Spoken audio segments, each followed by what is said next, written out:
If you want to change the world, start off by making your bed. If you make your bed every morning, you will have accomplished the first task of the day.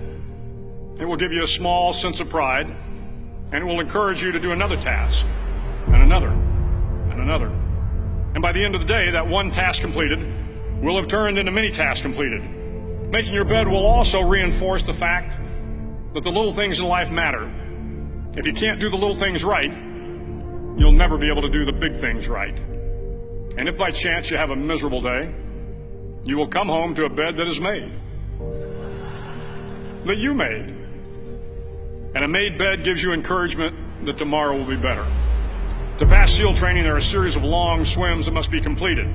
One is the night swim. Before the swim, the instructors joyfully brief the students on all the species of sharks that inhabit the waters off San Clemente.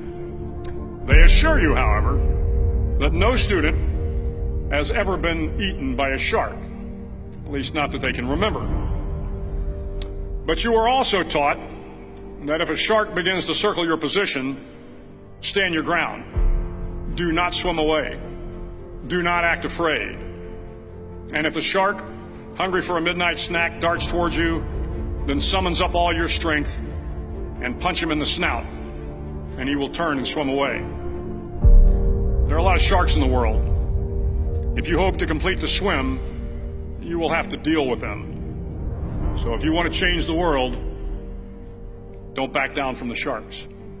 Over a few weeks of difficult training, my SEAL class, which started with 150 men, was down to just 42. There were now 6 boat crews of 7 men each. I was in the boat with the tall guys, but the best boat crew we had was made up of the little guys, the Munchkin crew, we called them. No one was over 5'5". The Munchkin boat crew had 1 American Indian, 1 African American, 1 Polish American, 1 Greek American, 1 Italian American, and 2 tough kids from the Midwest. They out-paddled, outran, and outswam all the other boat crews. The big men in the other boat crews would always make good-natured fun of the tiny little flippers the Munchkins put on their tiny little feet prior to every swim. But somehow these little guys from every corner of the nation and the world always had the last laugh, swimming faster than everyone and reaching the shore long before the rest of us. SEAL training was a great equalizer. Nothing mattered but your will to succeed, not your color, not your ethnic background, not your education, not your social status. If you want to change the world, measure a person by the size of their heart, not by the size of their flippers.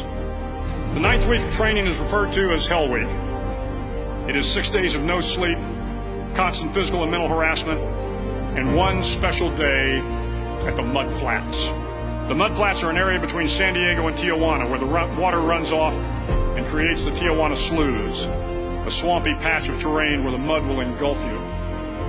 It is on Wednesday of Hell Week that you paddle down in the mud flats and spend the next 15 hours trying to survive this freezing cold, the howling wind, and the incessant pressure to quit from the instructors. As the sun began to set that Wednesday evening, my training class, having committed some egregious infraction to rules, was ordered into the mud. The mud consumed each man till there was nothing visible but our heads. The instructors told us we could leave the mud if only 5 men would quit. Only 5 men, just 5 men, and we could get out of the oppressive cold. Looking around the mud flat, it was apparent that some students were about to give up. It was still over 8 hours till the sun came up. 8 more hours of bone-chilling cold. The chattering teeth and the shivering moans of the trainees were so loud, it was hard to hear anything. And then one voice began to echo through the night. One voice raised in song. The song was terribly out of tune, but sung with great enthusiasm. One voice became 2, and 2 became 3, and before long, everyone in the class was singing. The instructors threatened us with more time in the mud if we kept up the singing, but the singing persisted, and somehow the mud seemed a little warmer, and the wind a little tamer, and the dawn not so far away. If I have learned anything in my time traveling the world, it is the power of hope, the power of one person, a Washington, a Lincoln, King, Mandela, and even a young girl from Pakistan, Malala. One person can change the world by giving people hope. So if you want to change the world, start each day with a task completed. Find someone to help you through life. Respect everyone. Know that life is not fair and that you will fail often. But if you take some risks, step up when the times are the toughest, face down the bullies, lift up the downtrodden, and never ever give up. If you do these things, the next generation and the generations that follow will live in a world far better than the one we have today. And what started here will indeed have changed the world for the better.